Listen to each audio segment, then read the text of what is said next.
there'll be a huge focus on seeing, are these people self-starters? Is it an independent little thing they're doing, or are they linked into some larger plot? And I'm sure that's happened already, because when Boris came out from the Cobra, although clearly he'd been told not to say anything, he couldn't stop himself saying Londoners should now be calm because this, we can now sit here quite happily, which makes me think that that is what they've discovered so far, that these are self-starters, as they're called, clean skins, maybe not above the radar horizon of our agencies, I don't know, we'll find that out. And therefore it's one little minor perturbation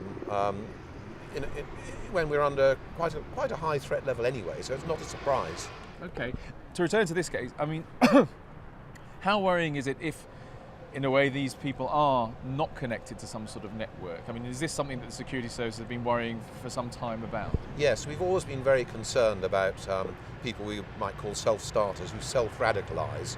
Rather like some chap in his back bedroom with the curtains drawn watching porn. If they're doing that and getting radicalised, you don't know until they go out and do something, and that's very worrying. How do you actually, how can you stop that? How can you find out? That is very, very difficult to do, and they've always been a real concern. Now, they tend not to be able to do such a huge, spectacular attack, but they can still be awful, rather like the one we just seen, bloody and nasty, and that is a real worry.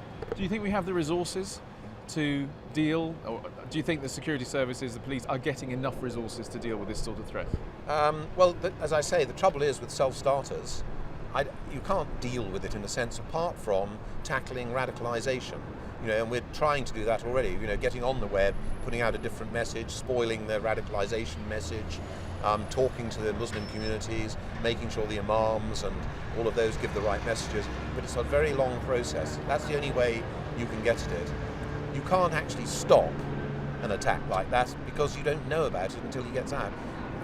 A big sort of plot, you start to get flavour of the plot, you can start doing more listening, get people following people. But these self-starters you can't. So really, I'm afraid, it's something you have in a democratic society like ours, is a risk that is there. There's nothing much one can do about it. Final question. I mean, do you think as a result of this, there will be changes in the way the security services focus, how they operate, or do you think there'll be changes? Well, not unless something comes out of, this is very early days. We need to see exactly what's happened. If there's something in there that is new and different, then they'll change and react to it.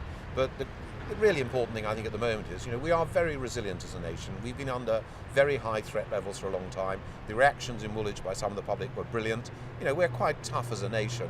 We've got to sit back calmly, wait till the agencies and security services do all the work they've got to do, find out exactly what's happened, and then people can say, right, we'll do this, we'll do that, and not overreact. It was very sad that the EDL did something much better just to sit back and let them get on with that business and be as robust and resilient as we always are in the UK.